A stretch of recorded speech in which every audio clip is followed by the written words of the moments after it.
Hola, ¿cómo están? Soy Héctor Alejandro Quintanar y esta es mi contribución de esta semana para Sin embargo, que en esta ocasión titulo ¿Dónde quedaron las buenas maneras para protestar? Y plantea lo siguiente. Decía Gastón García Cantú, ese arduo estudioso del pensamiento reaccionario en México, que las derechas suelen disfrazar de buenas maneras su ordinariez. No debe causar sorpresa ello ante una corriente ideológica que es propensa a las jerarquías, al ordenamiento estamental, a esas prácticas que, como el nuevo rico que se llena de alhajas, están urgidas de hacer visibles los signos de estatus en ciertos actores, acaso para ellos confirmar su valía, o quizá inseguros de tenerla. De ahí que esa postura política, la derecha, haya descollado en México por venerar las formas, las maneras, las superficies, aunque éstas envuelvan dardos envenenados.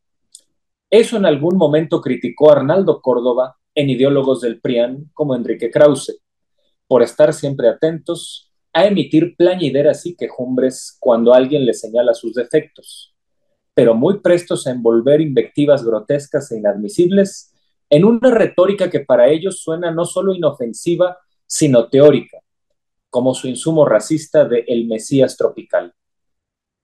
Pero las formas son algo que no se puede guardar siempre, menos aún cuando a un espectro político como las derechas lo suele mover pulsiones que, precisamente por ser irracionales, necesitan anidarse en una envoltura presuntamente racional, como su darwinismo social, expresado en eternas posturas elitistas que luego pincelan de autoengaños como la meritocracia, el aspiracionismo o el negacionismo del racismo.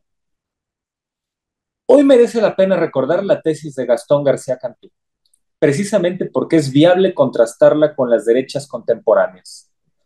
Van unas estampas a ese respecto.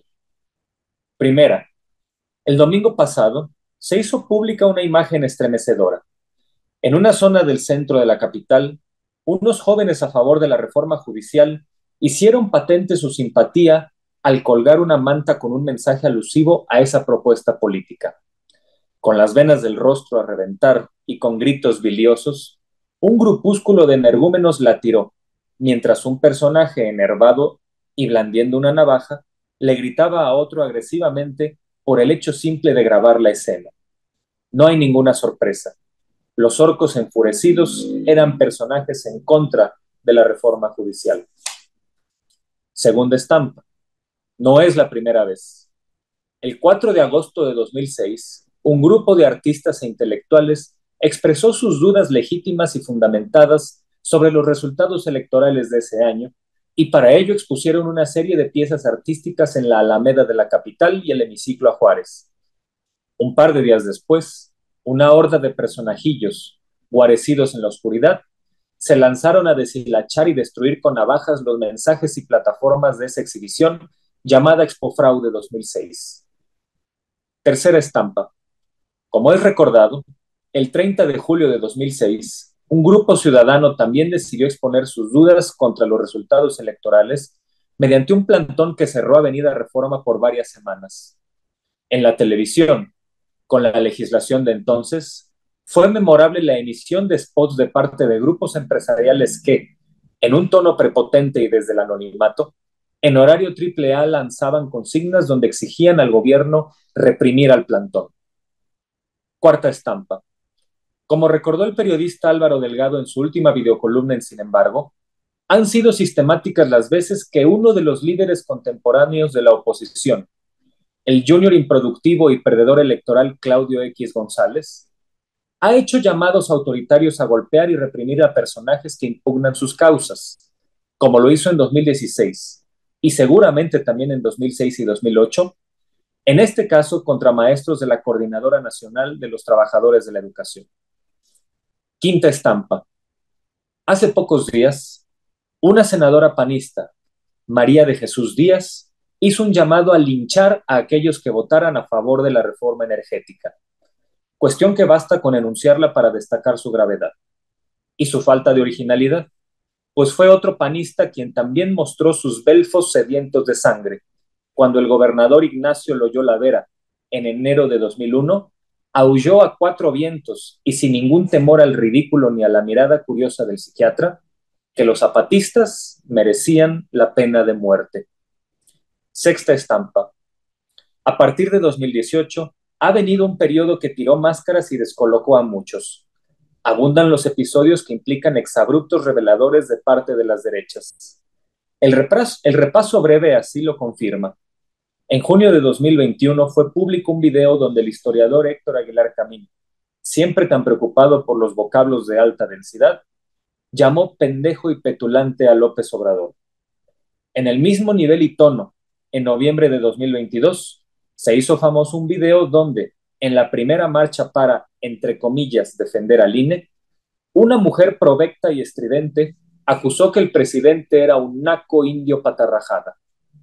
Vale decir que ese escupitajo racista tiene un significado idéntico y un sentido similar, el de anular a alguien por su origen, que el famoso Mesías tropical de Krause.